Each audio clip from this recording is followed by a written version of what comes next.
frères et sœurs, pour le Sénégal. J'ai vu un accident, un grave accident au Sénégal.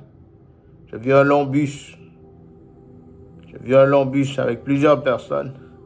Je voyais un accident dans l'actualité, dans les prochains temps au Sénégal. J'entends pèlerin, pèlerin. Et je vois un accident concernant un bus au Sénégal. J'entends pèlerin, pèlerin. Et je vois un accident concernant un bus au Sénégal.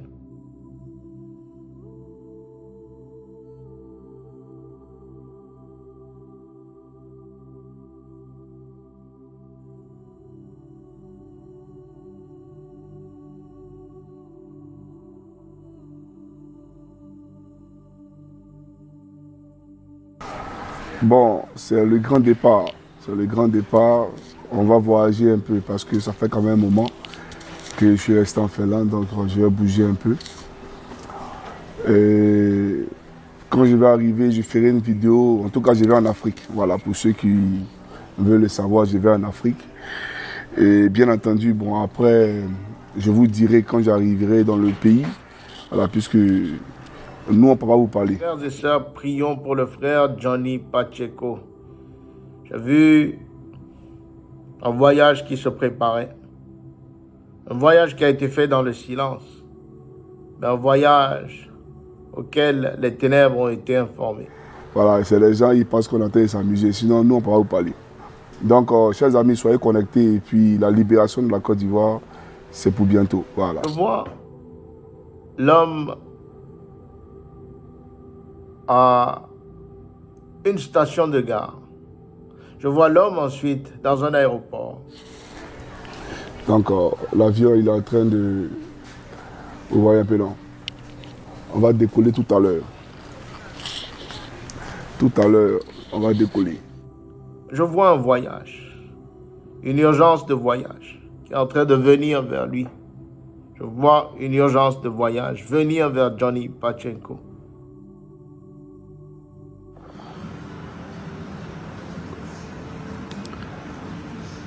Welcome to my channel. Welcome to my channel. Let me put my phone right here and I will start to make the video again. I'm very tired, of course, because I haven't been sleeping for a couple of days. Au travers de ce voyage, je vois l'ennemi vouloir faire quelque chose pour venir nuire à sa vie. Car je le vois dans un aéroport. And you know how it is there in Africa. So the trip went through and I thank God for that. Je vois deux hommes courir en sa direction. C'est ça le vrai point. Donc les gars, c'était la petite vidéo que je voulais faire. Portez-vous bien. Tomorrow, demain on va se voir, en parler encore. En tout cas, portez-vous bien et puis c'était votre frère Johnny Pacheco. Et je viens avec des bombes, ne vous en faites pas. Je vous ferai le point de tout ce qui s'est passé. Au moment où je suis en train de parler, je vois un ange soulever Johnny Pacheco et je le vois disparaître du plan de l'ennemi. On me traîne dans la boue, on me traîne devant les tribunaux, tout simplement parce que j'ai l'ambition de me présenter à l'élection présidentielle. Laissons les Ivoiriens décider, arrêtons l'instrumentalisation de la justice où des juges aux ordres rendent des jugements sur mesure. Ça suffit. Frères et sœurs, prions. Frères et sœurs, prions. L'Éternel porte ma vision sur l'océan et je vois un éléphant. Un éléphant qui est géant. Mais je vois les quatre pattes de cet éléphant brisées. Selon les avocats, la présidente du tribunal a considéré que Tinja Thiam n'est plus ivoirien. Selon elle, comme il a été naturalisé français à ses 25 ans, il tombe donc sous le coup de l'article 48 du Code de la nationalité ivoirienne. Cet article dit que tout Ivoirien perd sa nationalité s'il acquiert volontairement une autre nationalité étrangère. Je vois un esprit avec un vent soudain passer derrière cet éléphant et vouloir projeter cet éléphant dans la mer. Pas pouvoir vouloir chercher à manger à deux râteliers. La décision du juge est une très bonne décision, une décision courageuse. Elle a statué, la femme juge a statué sur les éléments de forme et sur les éléments de fond. Et au regard de ce que nous avions comme argumentation, comme échafaud que nous avons pu mettre ensemble, c'était imparable. La décision devait venir et Thiam devait être éradié. Il a été éradié. Je vois la glaive de l'Éternel descendre du ciel. Et je vois cet océan prendre feu. Et l'Éternel me dit ceci. C'est ainsi que lorsque tous n'auront pas cru, que lorsque tous auront crié, que lorsque tous auront fini de désespérer, auront fini de guetter,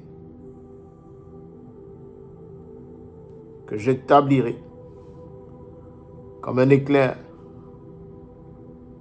ma volonté parfaite sur cette nation qui est mienne. Tidjane Thiam de retour à la tête du PDCI. Qu'est-ce qui a motivé la tenue de ce congrès décentralisé du parti organisé mercredi et qui s'est tenu sur au moins 45 sites dans le pays? Non, disons simplement que le PDCI donne encore une fois la preuve d'être un parti suffisamment mature, suffisamment qui regorge beaucoup de génie et d'intelligence. Et à travers cette pirouette politique que vient donc d'assumer le PDCI avec son président Tidjane Thiam, on comprend évidemment que ce parti-là a envie, en tout cas, de reconquérir le pouvoir et de montrer à quel point ces éléments sont suffisamment futés. L'Éternel m'a envoyé dans une vision. Et dans cette vision, j'ai vu ce fauteuil présidentiel.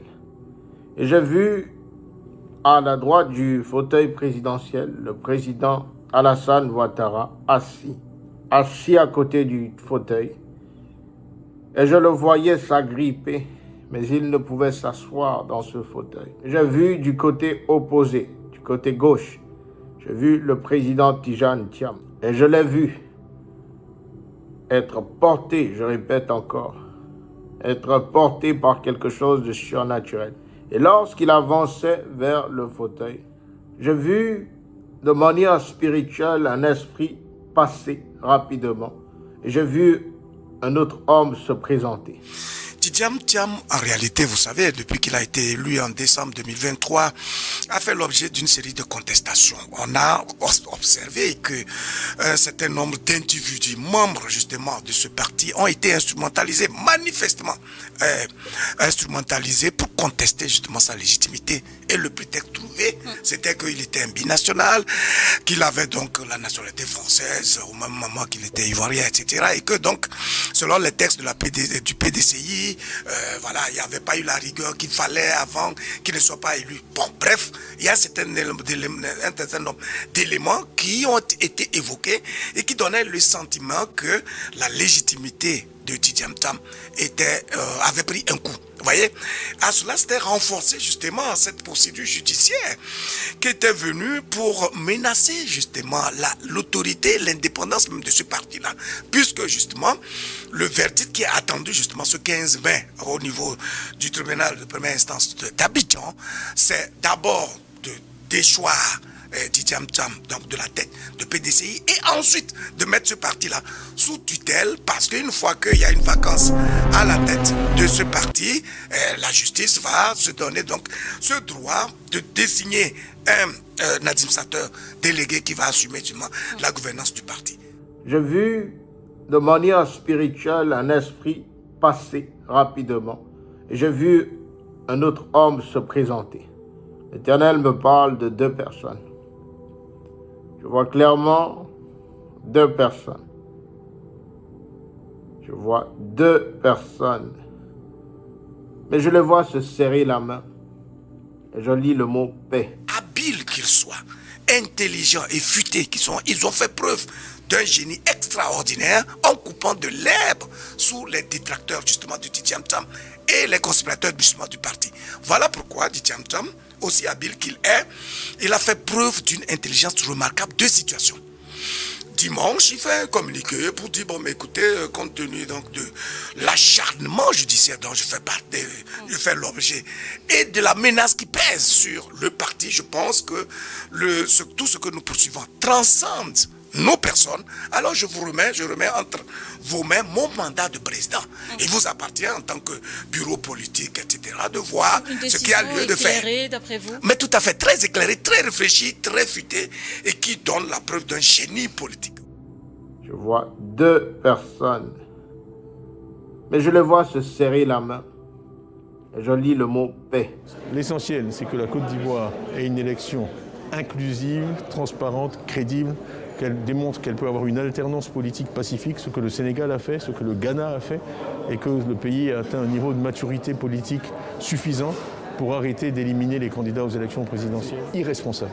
Et c'est tout ce qui a conduit le pays à des catastrophes et à des milliers de morts. Donc nous, ce qu'on souhaite, c'est que les leçons soient tirées de tout ça et que la raison revienne et que certains retrouvent la raison.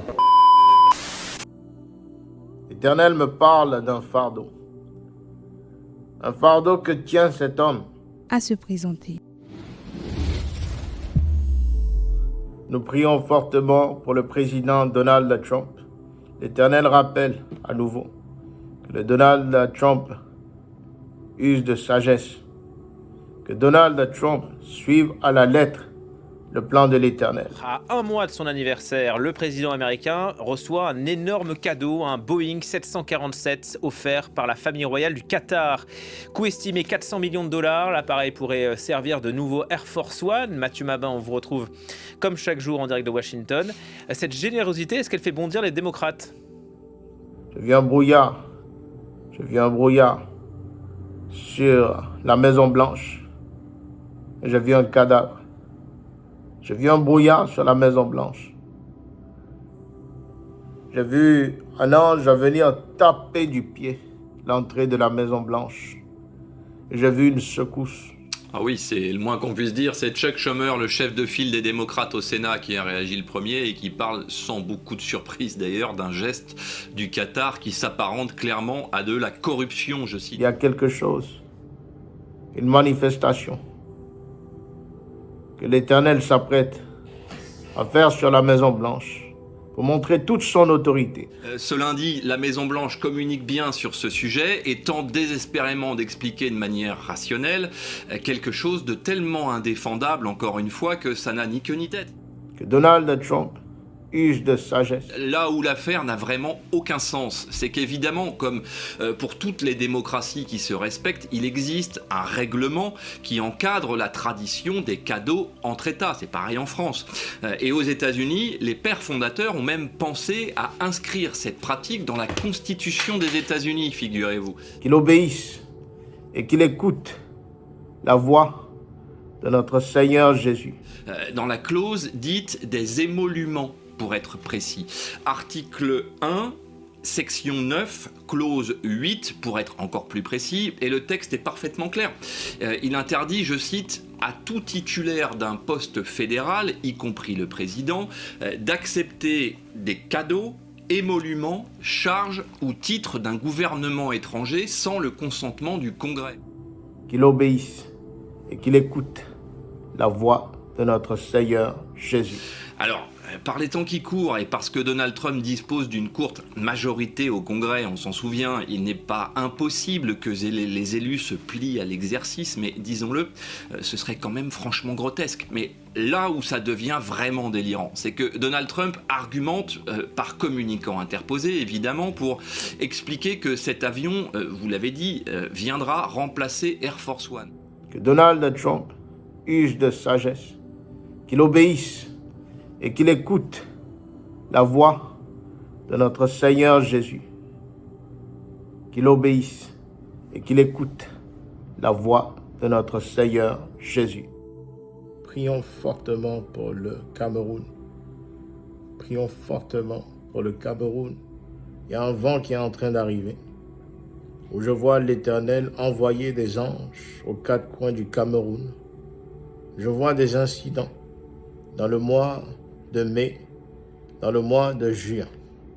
L'Éternel dit que nous prions pour le peuple camerounais. L'Éternel dit que nous prions pour le peuple camerounais.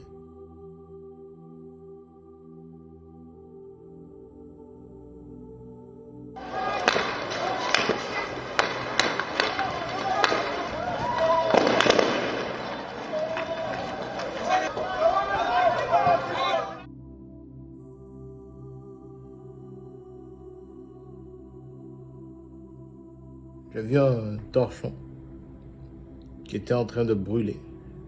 Et je voyais plusieurs personnes essayer de mettre la main sur ce torchon pour l'éteindre. J'ai vu une révolte. J'ai vu une révolte s'asseoir au Cameroun.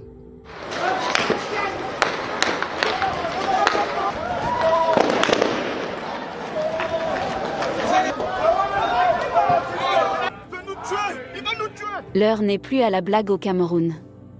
Le silence des années passées se transforme désormais en cris de colère dans les rues. Des centaines de Camerounais, jeunes et vieux, sortent manifester ouvertement contre le régime de Paul Biya. Dans les grandes villes comme Douala, Yaoundé, Maroua et même à Bafoussam, la population brave la peur, l'intimidation et parfois même la répression. Le Cameroun est arrivé à un niveau insupportable.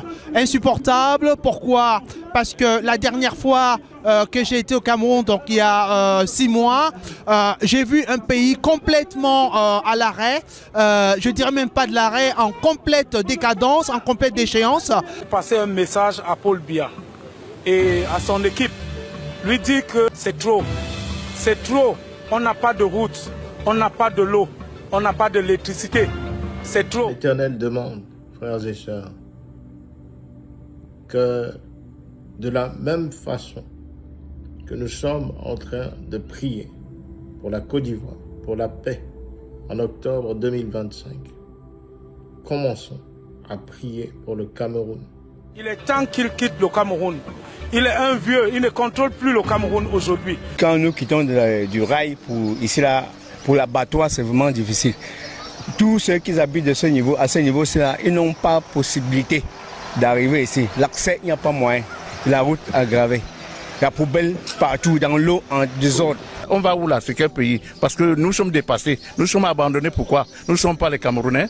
Vous voyez, ça fait déjà presque 1 an qu'on souffre comme ça. Vous voyez, les boutiques là sont fermées parce qu'il y a le manque à gagner. Le marché ne passe pas. Avant, tu quittais Rail pour se pour 100 francs. Tu te retrouves en train de payer 300 francs. Je te dis, c'est grave, c'est compliqué. Il n'y a pas moyen. Il faut que le maire trouve une solution pour nous. Je vois clairement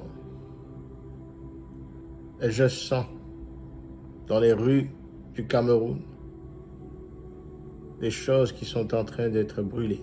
Je sens la colère d'un peuple. Regardez l'hôpital d'ici qui appartient au gouvernement. Je viens ici pour tout le peuple camerounais. On se dit à un moment donné qu'il faut que les choses changent. Il faut qu'il fasse une passation. On veut voir quelqu'un d'autre à cette place. Quelqu'un d'autre fait ses preuves. Le peuple souffre. Donc nous on représente nos familles sont au Cameroun qui ne peuvent pas manifester. On fait ça pour eux.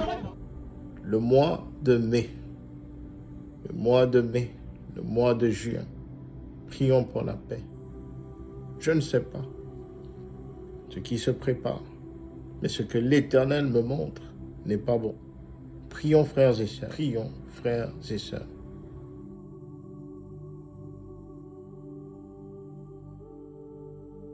J'ai vu un volcan qui était en train d'érupter. J'ai vu un volcan et l'Éternel m'a montré l'Amérique du Sud.